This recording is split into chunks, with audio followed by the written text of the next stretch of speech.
Le débordement. Frères et sœurs, ne tombez jamais dans la satisfaction. Dieu a beaucoup de choses à vous donner. Dieu a encore beaucoup plus. Tu n'as encore rien vu. Tu n'as encore rien fait. C'est dire là où tu es, tu ne peux pas voir. Mais tu dois monter pour voir. Et Dieu veut que tu montes et que tu puisses quitter le statu quo. Enfin qu'il te révèle des choses nouvelles. Tu as vu mais tu verras. Tu as touché, tu toucheras. Tu as touché et tu toucheras. Dieu veut faire encore plus. Il n'a pas qu'une montagne pour toi. Il a tout. Ne dis pas je ne sais pas. Tu sais. C'est en toi. Mais tu es paresseux. Par la grâce de Dieu, nous mettons régulièrement des vidéos, des cultes, des enseignements, des moments de louange et d'adoration en ligne sur nos réseaux sociaux. Et je vous prie de rejoindre cette grande famille. Voici l'une des premières choses pour entrer dans une nouvelle saison, c'est que tu dois quitter la montagne de la manifestation, de la visitation. Mais tu sais, lorsque tu aimes une chose, une phase dans ton évolution, fais très attention d'oublier la finalité. Je répète, lorsque tu aimes une phase de ton évolution, fais très attention d'oublier le but et la finalité. Le but pour Dieu, ce n'était pas de les sortir de l'Égypte pour qu'ils aillent au mont Horeb. Non, c'était seulement un passage, une escale. Cela nous arrive souvent, mes frères, de nous comporter comme Israël, comme les Juifs. C'est que quelque chose d'extraordinaire s'est passé dans ta vie et tout d'un coup, tu as mis pause dans ta vie. Tu t'es arrêté là. Et certains, ils ont des photos. Ils présentent toujours les photos de la montagne d'Horeb. Ah, ça, c'était une bonne période de ma vie. Tu lisais quand, il y a 10 ans, ils sont toujours en train de parler de la montagne d'Horeb, alors que Dieu a plus que cela. Fais très attention, mon frère, d'être prisonnier d'une partie de ta vie. Fais très attention d'être prisonnier d'une bonne partie de ta vie. Fais très attention, certains, c'était quand papa était riche, quand on était riche. Lorsque Dieu commence à faire des choses avec toi, fais très attention de mettre pause ou de te contenter d'une dimension alors que Dieu veut te donner toute la plaine. Il veut te donner tout le territoire, mais toi, tu te contentes d'une grande expérience. J'ai vu même des églises comme ça, se contenter d'avoir un grand temple et ils n'ont aucune église en dehors du grand temple. On n'engendre pas des fils spirituels, on n'envoie pas des missionnaires, c'est seulement leur église mère qui est belle, qui est grande. Mais Dieu ne nous a pas appelés à construire un temple. Dieu nous a dit d'évangéliser les extrémités de la terre. Il n'y a pas de mission. Alors on est là, l'église, la grande église mère, aucun fils qui est formé, aucun missionnaire, il n'y a aucun projet pour la mission. On n'envoie personne, mais on se glorifie. On nous amène une église de 10 000 membres. De 10 000 membres, c'est bien. Mais ce n'est pas tout, c'est que Dieu attend. Dieu veut qu'on puisse former des gens. Et certains, il a une grande entreprise et il est content, il est à Kinshasa. Ah, j'ai une grande entreprise. Mais Dieu t'appelle à étendre ton entreprise, que tu puisses avoir des franchises, que tu puisses étendre ton business et que tu puisses avoir beaucoup d'endroits. C'est bien de vivre le buisson ardent, c'est bien de vivre la chambre haute, c'est bien de vivre des grandes choses, mais ne t'arrête pas là, il faut évoluer. Et c'est Dieu qui leur a dit, il n'a pas dit ça une fois. Encore, il est revenu encore. Vous avez trop été aux alentours de cette montagne. Allez, quittez. Dieu devait toujours les chasser. Pourquoi? Parce que l'homme a cette tendance, lorsqu'il vit une bonne chose, il veut s'arrêter là. C'est trop bien pour moi, j'aimerais mourir. Je me souviens, j'ai travaillé pendant plus de 11 ans pour que l'église Compassion arrive à 1000 membres. Vous imaginez, plus de 11 ans. Et le jour qu'on a atteint 1000 membres, j'ai dit à Dieu, je peux mourir. Alors on a maintenant atteint 1000 membres. Dieu s'est moqué de moi. Il m'a dit, ah, Marcelo, 1000 membres et tu trouves que c'est tout? Mais non, mais demande-moi, je vais te donner 2000 membres l'année prochaine. Et j'ai demandé 2000. J'ai dit, là, tout est accompli, Seigneur, j'adore. Vraiment, si j'ai ces 2000 membres jusqu'à ma mort, c'est déjà beaucoup. Je me dis, non, demande 3000. J'ai demandé, et il a donné. Je me suis rendu compte, mes frères et sœurs, que l'homme a un mauvais contentement. Le contentement est bon, mais il y a aussi des mauvais contentements. C'est lorsque Dieu n'a pas fini avec toi, mais toi tu es déjà plein. Dieu n'a pas arrêté, mais toi tu t'arrêtes. Es-tu toujours enragé pour plus de choses? Ou quelque chose de très bon t'est arrivé, tout d'un coup, break. Certains, c'est quand ils se marient. Quand il n'est pas marié, tu vois, il est là en train de chercher Dieu. Une fois seulement, qu'on les bénisse, ils disparaissent de l'église. Ils ne viennent plus. Ils venaient mercredi, vendredi, dimanche. Maintenant, il ne vient que dimanche. Pourquoi? Il s'est marié. Tout est accompli. Certains même des fils, tu lui confies une extension. Une fois que tu donnes une extension, il n'a même plus besoin de toi. Il ne te cherche plus, il ne t'appelle plus. Il a eu ce qu'il voulait. Comme si ouvrir une extension, c'est la finalité dans la vie. Il n'a plus besoin de son père. Dieu a plus de choses à te montrer, plus de choses à te révéler. Amen. Tu pries un malade guéri. Ne tombe pas dans la satisfaction. Dieu peut ressusciter un mort. Alléluia. Tu pries, tu vois quelqu'un qui est délivré, mais Dieu peut faire encore et encore et encore. Tu pries, il y a 10 malades qui sont guéris. Dieu peut faire qu'il y ait 100 malades. Et un jour, tu vas vivre le verset. Moi, c'est le verset que je cherche. Tous étaient guéris. Ça, je cherche à atteindre cette dimension. Où sur 100 malades sont guéris. Parce que jusque-là, je dois reconnaître, quand je prie, s'il y a 100 malades, des fois c'est 50 qui sont guéris, d'autres 70. Des fois, si Dieu veut, c'est 20 seulement. Mais je prie, je continue à prier. Et demain, ce sera 100 malades, 100 guéris. Alléluia. Et un jour, ce sera 100 malades, 100 guéris. Et même les gens en bonne santé, Dieu ajoute encore la santé. Le débordement. Frères et sœurs, ne tombez jamais dans la satisfaction. Dieu a beaucoup de choses à vous donner. Dieu a encore beaucoup plus. Tu n'as encore rien vu. Tu n'as encore rien fait. Dis à ton voisin, tu n'as encore rien vu. Tu n'as encore rien fait. Ne t'enorgueillis pas. Ne t'enfle pas. Alléluia. Tu n'as encore rien vu. Tu n'as encore rien fait. Dieu veut te montrer encore plus. Dieu veut te bénir encore plus. Dieu veut t'utiliser encore plus. Dieu veut te donner tout le territoire. Ne te contente pas d'une montagne, d'une dimension. Tu parles en langue, tu peux prophétiser. Tu prophétises, tu peux guérir les malades. Tu guéris les malades, tu peux opérer dans la parole de connaissance. Tu enseignes, tu peux prêcher. Tu prêches, tu peux enseigner. Tu as de l'argent, tu peux avoir l'onction. Tu as l'onction, tu peux avoir l'argent. Il y a beaucoup de choses. Dieu a une telle provision, mon frère, que tu auras toujours à être étonné, à être surpris. Jamais un évangéliste américain, Dieu l'utilise, ça fait des années, mais il est tout le temps étonné. Waouh, waouh, waouh, waouh. Pourquoi? Parce que la provision de Dieu est trop grande.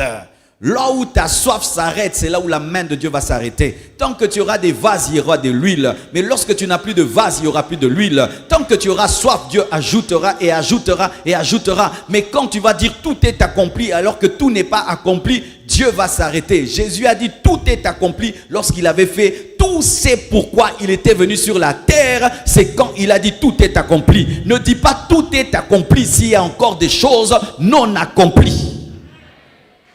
Quitte la montagne, quitte la suffisance, quitte la satisfaction, quitte ton parking, quitte ton contentement, quitte. Alléluia.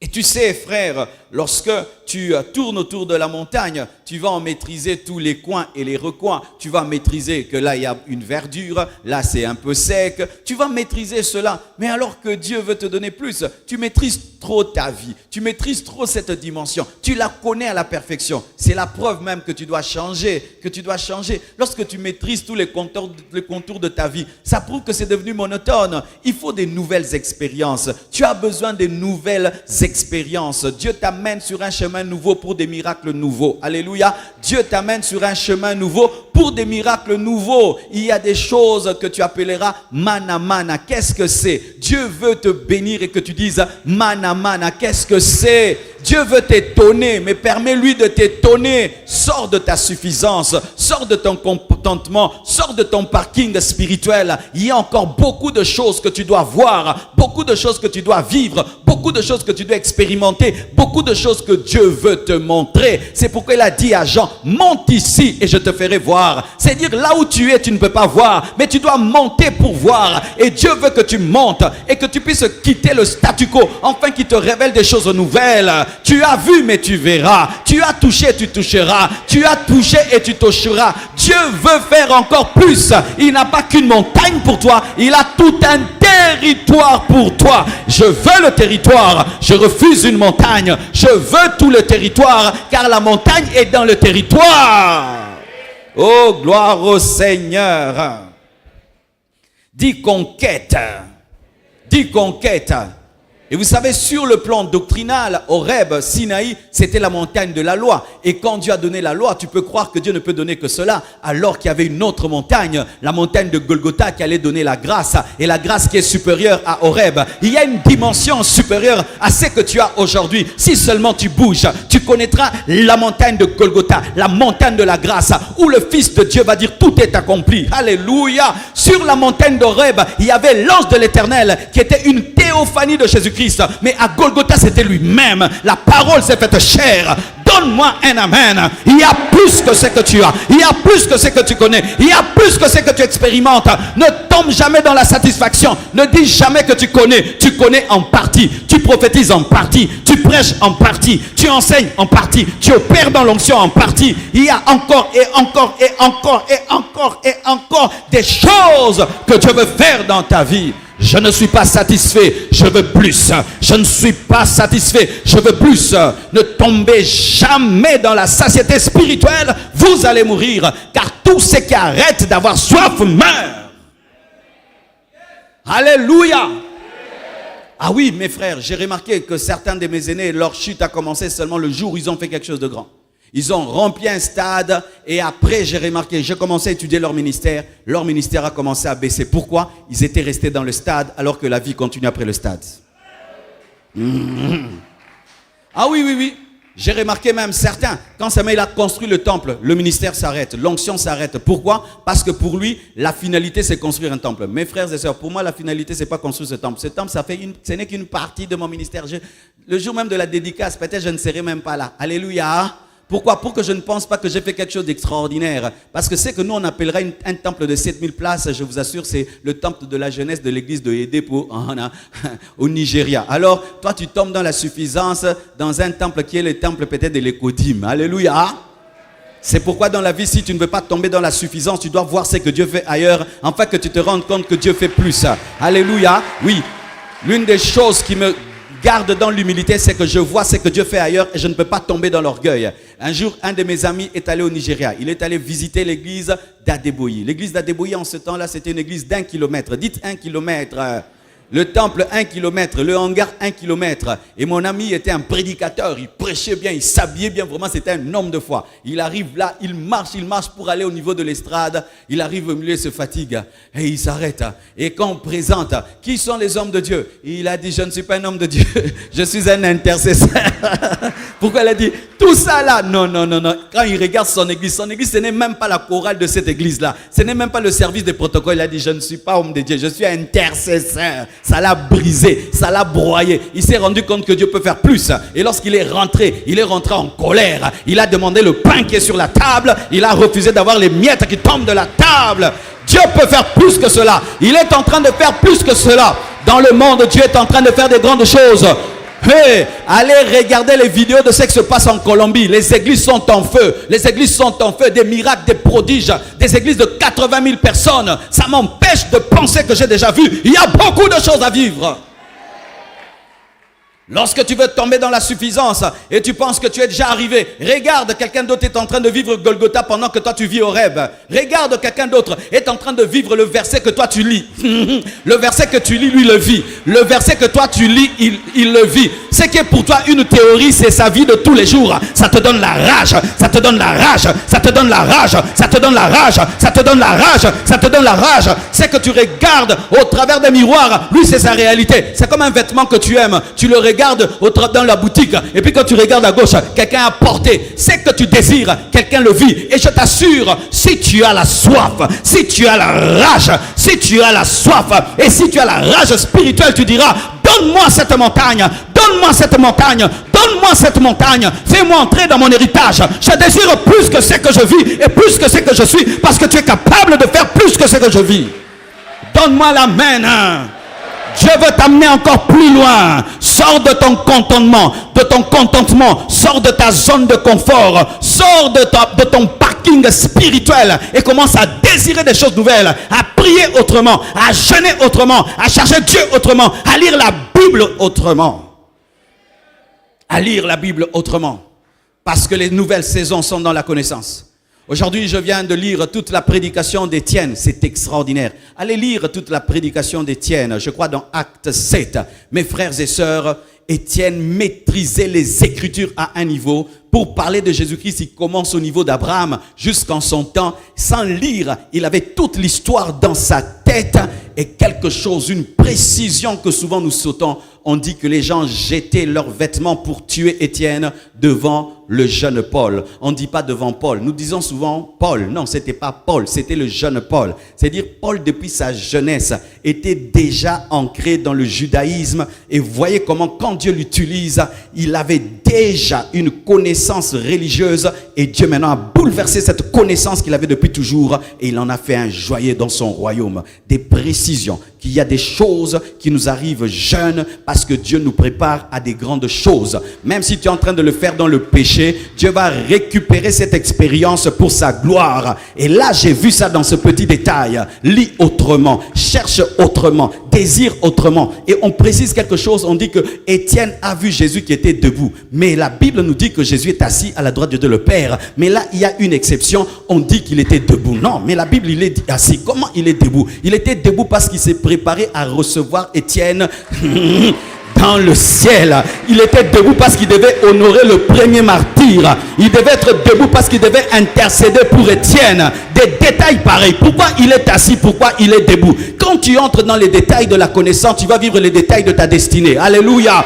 Connais et connais encore. Connais et connais encore. Connais et connais encore. Amen. Mais là, regardez maintenant, la Bible dit que pour atteindre les extrémités de la terre, il faut passer par la Samarie. C'est-à-dire quoi? Si tu veux entrer dans la vraie saison de ta vie, tu dois passer par les choses qui te blessent, par les choses que tu dénigres, par les choses que tu trouves affreuses. Dieu te fera passer par la Samarie pour te donner les extrémités de la terre. Tu dois pardonner à celui qui t'a fait le mal pour vivre une nouvelle saison. Amen. Le Samaritain qui ne t'a pas donné de l'eau à midi. Certains au milieu de vous, vos saisons ont stagné à Jérusalem. Vous avez stagné en Judée. C'est pourquoi vous n'atteignez pas les extrémités de la terre. Parce que lorsque Dieu vous demande de passer par la Samarie, vous refusez. Vous refusez. Certains ici, vous déclarez, je serai fort, je serai grand, j'aurai l'onction. Cette année nouvelle, mais il y a un problème. Tu as de la haine contre quelqu'un. Tu as de la haine contre un Samaritain. Tu as de la haine contre un Samaritain. Il y a quelqu'un dans ton cœur. Il y a quelqu'un dans ton cœur. Ce qui fait que tu n'entreras jamais dans une nouvelle saison de ta vie. Vous connaissez mon histoire avec mon père. Mon père n'avait pas compris mon appel. Et moi, je n'avais pas compris qu'il n'ait pas compris. Mais aujourd'hui, mes frères, je lui donne totalement raison. Moi, si j'étais à sa place, vraiment, je n'allais pas comprendre mon fils. Il s'est battu pour me donner les meilleures études que possible, que lui pouvait. Il a tout fait. Et un jour, ce fils-là te dit, papa, j'arrête tout. Je vais devenir pasteur. Et moi et mon père, on a fait des années sans se parler. On ne s'entendait pas. Et puis, je suis tombé dans la haine sans le savoir, mon frère. Et je prêchais, j'enseignais. L'église grandissait, mais pas trop. Je pensais que c'était des combats démoniaques, qu'il y avait ceci, cela. Mais il y avait un problème dans mon cœur, c'est que mon père était dans mon cœur. Et alors que je prêchais, mon père était dans mon cœur. Jusqu'à ce qu'un jour, le Seigneur me dise, tu ne peux plus prêcher sur l'amour, tu ne peux plus prêcher sur le pardon, tant que tu n'as pas pardonné à ton père. J'ai arrêté le séminaire, je suis allé voir mon père et on a arrangé. Et c'est alors que le Seigneur a commencé à me bénir. Et vous savez, quand Dieu veut vraiment me bénir, je dois bénir mon père et puis il me bénit. Quand mon père me dit, mon fils, que Dieu te bénisse, je vous assure, je vis toujours cela multiplié. Donc ma bénédiction était dans mon père, mais Satan voulait que moi, mon père, on ne puisse pas s'entendre. C'est ce qui t'arrive. Tu vois, cette personne que tu es, c'est elle qui a ta bénédiction dans sa bouche. Je ne lui parle pas. Et il m'a fait ceci, il m'a fait cela. C'est par ce Samaritain que tu entreras jusqu'aux extrémités de la terre. Tu dois accepter de pardonner. Et pas ces pardons superficiels, mes frères. Tu dois vraiment arranger. De sorte que quand tu vois la personne, tu ne ressens plus rien. Si quand tu dis que tu as pardonné, tu ressens ressens de l'aversion, sache que tu n'as pas pardonné. Nous pardonnons lorsque nous avons la paix dans la présence de cette personne qui nous a offensés, lorsque nous avons la joie et lorsque nous n'avons aucun ressentiment. Et je t'assure, le jour que tu pardonneras, tu entreras dans les extrémités de la terre. Mais si tu as de la haine, de la rancune, un esprit de vengeance, ta bénédiction sera bloquée. Il y a une fois un homme de Dieu, Dieu lui dit d'aller prêcher dans un village. Et il méprise vraiment. Dieu dit non, va prêcher dans le village. Il dit vraiment, qu'est-ce que je vais y faire? Et il prêche dans le village. Il prêche malgré lui, il était là, il prêchait seulement. Et puis quand il a fini, il y a une vieille dame qui est venue qui lui a dit « Vraiment, j'ai beaucoup aimé la parole que tu as prêchée, mais je n'ai rien à te donner. Je me promenais une fois, j'ai trouvé cette pierre-là qui brille, alors j'ai senti seulement de te la donner. » Il donne la pierre qui brille, c'était un diamant. Le diamant qu'il ne pouvait pas avoir à Kinshasa, il a eu là-bas. On lui a donné une pierre qui brille là-bas. Arrête de mépriser les hommes. Les hommes sont un mystère. L'homme est un mystère. Peut-être que c'est une servante, mais elle connaît Élisée. C'est une servante, mais elle connaît Élisée. Et toi, tu es un général et tu es lépreux. Et c'est elle qui va te connecter au prophète qui peut te guérir. Peut-être qu'il est pauvre, mais il connaît un riche. Peut-être qu'il n'est pas intelligent, mais il connaît quelqu'un de très intelligent. Peut-être qu'il n'a rien, mais il a une sagesse que tu n'as pas qui peut diriger ta vie. Arrêtez de mépriser les hommes. Ton succès est caché devant quelqu'un, derrière quelqu'un que tu méprises. Ton succès est caché derrière quelqu'un que tu méprises. Mais toi, ton problème, s'il n'est pas plus intelligent que moi, donc je n'ai rien à recevoir. S'il n'a pas un plus grand diplôme, je n'ai rien à recevoir. Frère, quelqu'un peut te donner un conseil avec des fautes de français, mais c'est un bon conseil. Donne-moi un... Alléluia. Si je te dis, abandonne la péché, ça va t'amener au enfer. Mais le message est bon, mais le français est mauvais, mais le message est trop bon. Mais quelqu'un peut te dire, même si tu pêches, ça ne fait rien. Même si tu mens, ça ne fait rien. Dieu est un Dieu de grâce et de miséricorde. Il a parlé un bon français, mais il t'a amené en enfer en français. Mais quelqu'un qui te dit, lui t'a sauvé. Alléluia. Arrêtez de mépriser les hommes. Honorez tout homme parce que tu ne sais pas. Dieu peut venir dans ta vie au travers d'un homme simple, mais qui porte le message qui va bouleverser ta vie. Dieu peut envoyer un ange qui ne brille pas, mais c'est un ange. Fais très très attention. Tous les anges n'ont pas les ailes. Tous les anges ne brillent pas. Des fois, un ange peut porter la forme humaine, simple, pour choquer ton entendement, afin de t'apprendre l'humilité. Un homme de Dieu devait traverser, aller quelque part. Et alors, il devait aller prêcher dans des villages. Il arrive à un certain endroit, il devait traverser l'eau. Et alors, il voit un papa qui dit, « Monsieur, j'aimerais t'aider à traverser l'eau. » Et il dit, « Non, non, non, tu es un papa, tu ne peux pas. » Il dit, « Non, tu es un homme de Dieu, il faut que je t'aide, tu ne peux pas te mouiller. » Et ce monsieur met l'homme de Dieu sur son dos et il traverse. Et il commence à marcher. Pendant qu'il parlait, tout d'un coup, le monsieur disparaît. C'était un ange qui l'avait transporté, mais il n'avait pas d'aile. C'était un papa. Il était poli avec le papa, mais il était poli avec un ange. Mais c'est écrit dans la parole de Dieu que lorsque nous exerçons l'hospitalité, nous recevons les anges sans savoir. Un jour, Jésus-Christ peut te visiter au travers d'un mendiant, au travers d'un pauvre. Mais ton problème, c'est que toi, tu respectes les hommes selon leur apparence. C'est pourquoi la plupart des temps, tu ne changes pas de saison, parce que tes saisons viennent dans la simplicité. Le Fils de l'homme est venu dans la simplicité. Jésus est venu sauver le monde dans la simplicité. Pourquoi les Juifs n'ont pas cru en Jésus? Parce qu'il est venu trop simplement. Il devait venir sur des chevaux avec des tremblements de terre. Il est né dans une étable comme tout homme. C'est ça ton problème. Des fois, Dieu peut t'envoyer un beau garçon, très intelligent avec un grand futur, mais il n'a pas beaucoup d'argent. Il n'a pas une voiture. Il a seulement un studio. Mais toi, tu vis dans un château. Lui n'a qu'un studio. Mais il a un diplôme. Il a un rêve. Il a le potentiel. C'est un courageux, c'est un bagarreur. Tu dis non. Comme je vis dans un château, il faut que j'aille dans un château. Oh maman, fais très attention. Un château peut brûler et une bicoque peut devenir un château. Alléluia. Arrêtez cela. Arrêtez de mépriser les hommes par rapport à leur présent. Vous risquez de rater les extrémités de la terre. La Samarie a engendré une puissante évangéliste. La Samarie a vécu la visitation de Dieu au travers de Philippe, alors qu'elle était méprisée par les Juifs, mais Dieu l'a respectée. Jésus-Christ a dit à Pierre, n'appelle pas impur ce que j'appelle pur. Alléluia. Corneille est impur pour toi, mais il est pur pour moi. Qui aurait cru qu'aujourd'hui on allait prêcher Jésus en lingala? Ça étonne Pierre, ça étonne les Paul. Yeswaza Nzambe, Yeswaza Mokonzi. Pour je vous dis, pour un juif c'est grave. Le Dieu d'Israël est devenu le Père des nations. Mais il le révélait déjà parce qu'il est entré par Ruth la Moabite afin de manifester la lignée de Jésus-Christ. Dieu révélait déjà qu'il n'était pas trop dans ce que les hommes pensent. Fais très attention, tu peux appeler Ruth la Moabite, mais pour Dieu, ce n'est pas Ruth la Moabite, c'est l'ancêtre de Jésus-Christ. Arrêtez de mépriser les hommes, arrêtez de mépriser les hommes. Honorez tout homme, respectez tout homme, qu'il soit riche, qu'il soit pauvre, qu'il soit beau ou pas beau, respectez tout homme.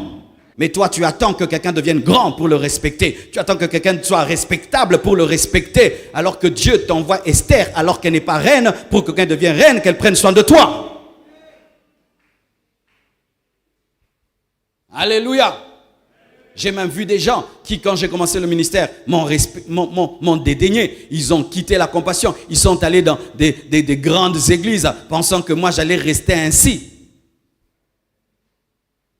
Fais très attention, frère, si tu es debout et que tout le monde est assis, ne dis pas que tu es le plus grand détail. Les autres ne se sont pas encore mis debout. Regardez ça. Dieu, vraiment, il est terrible. Quelqu'un a une main sèche. Et Jésus, pour le guérir, lui dit, étends ta main. Mais non.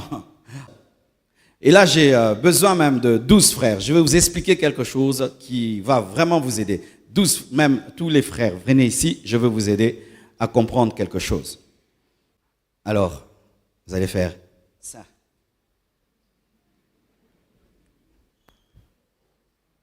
Encore? Ok. Quand tu as fait ça, il y a un endroit où ça fait quoi? Ça bloque, non? Regardez, le point normal, c'est quoi? C'est là, n'est-ce pas? Tout le reste que j'ai fait, j'étire. Et voici ce qui t'arrive dans la vie. C'est que quand Dieu te dit, tu dois faire ceci, dans ta nature et dans tes habitudes, tu t'arrêtes là. Seigneur, je ne peux pas prier 10 heures du temps.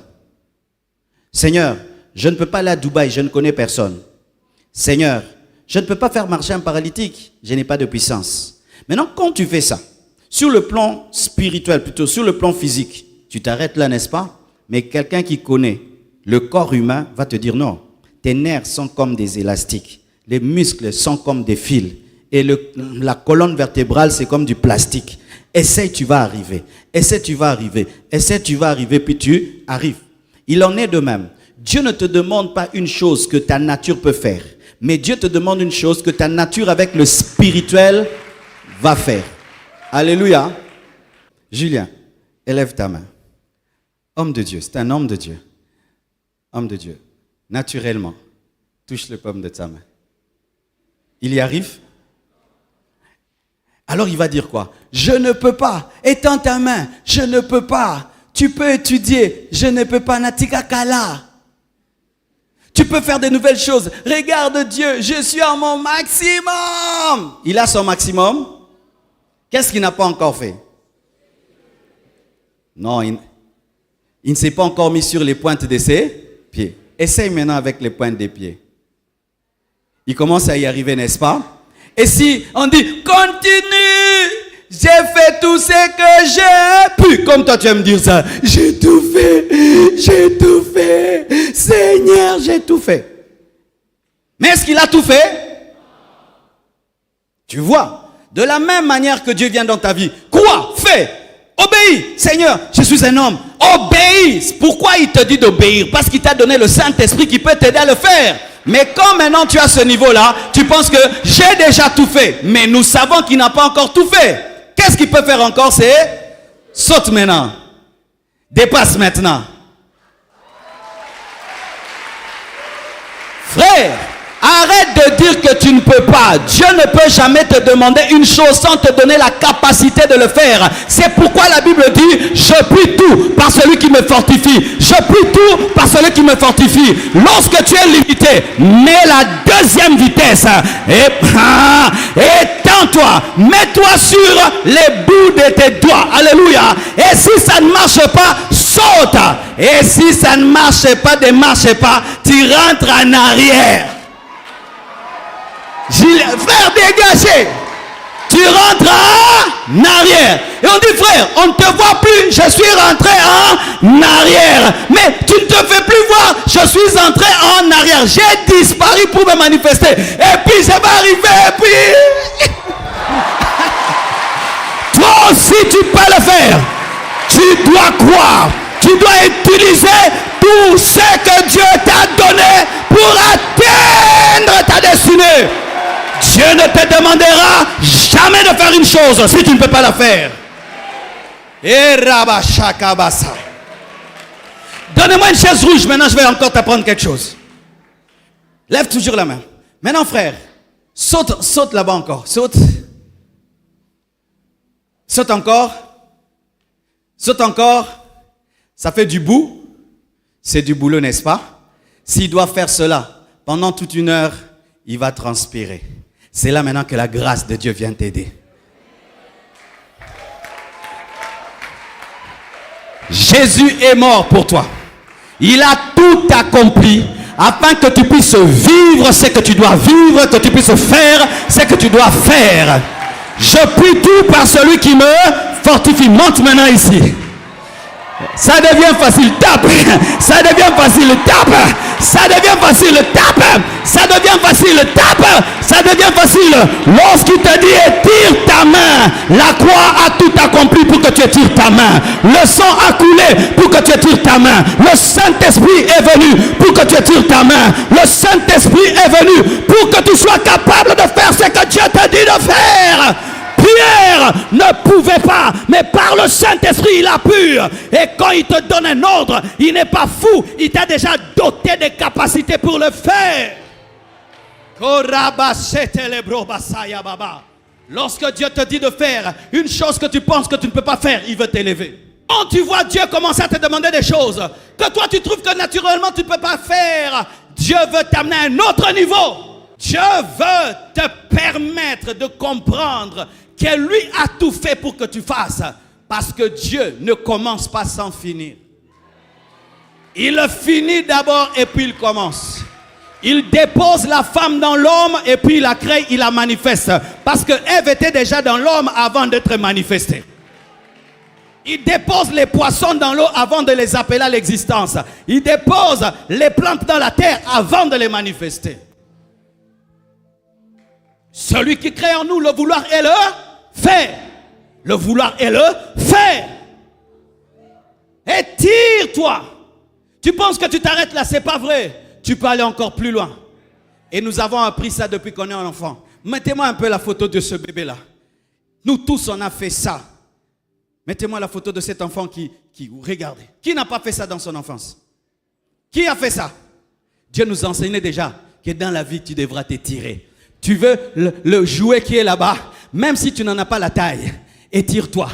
Et depuis qu'on est gosse, nous savons que je peux prendre quelque chose qui est plus long que moi, mais si je me mets sur mes doigts, et si je n'arrive pas, je peux sauter.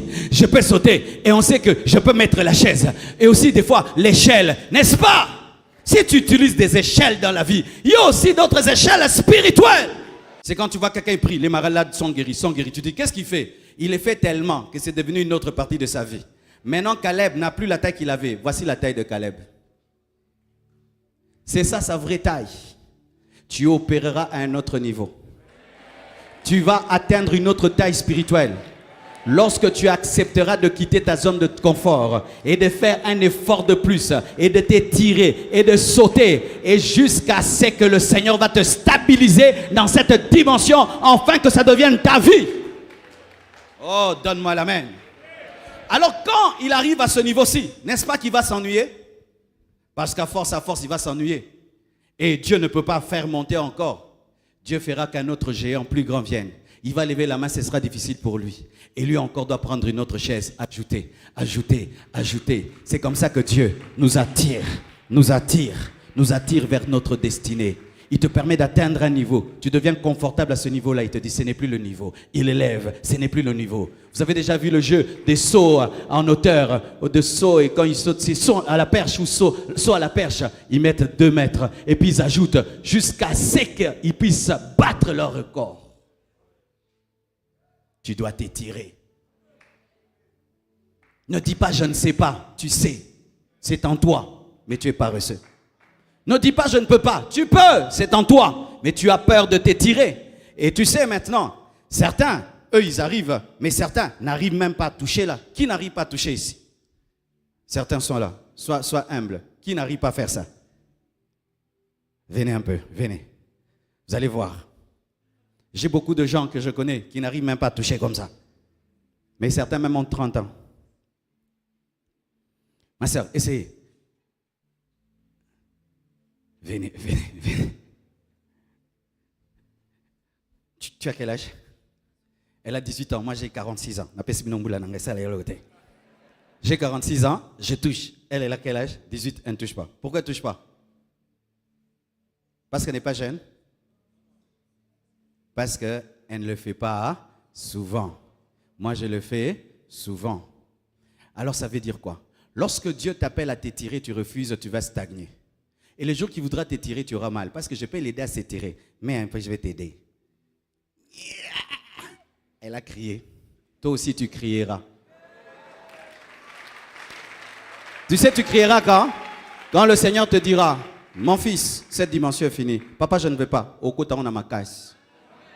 Il t'avait toujours dit, apprends l'anglais. Je ne peux pas savoir parler anglais. Tout d'un coup, un jour, tu te retrouves aux États-Unis. Avec ton français. Tu parles français, on te dit, what? What?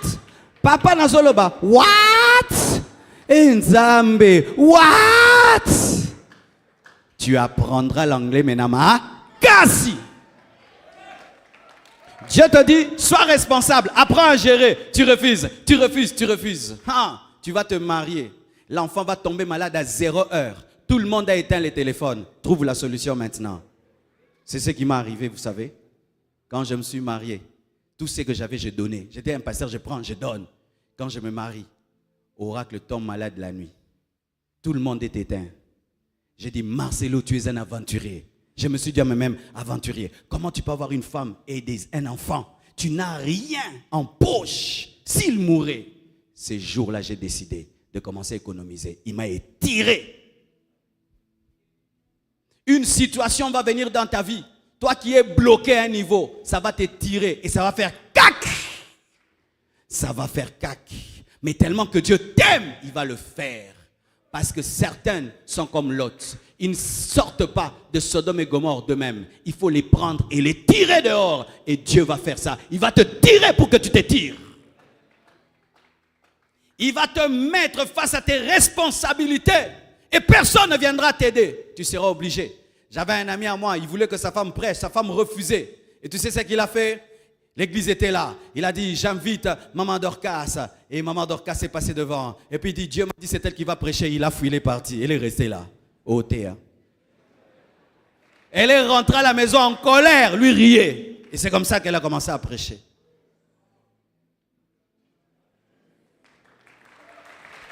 Étire-toi. Étire-toi.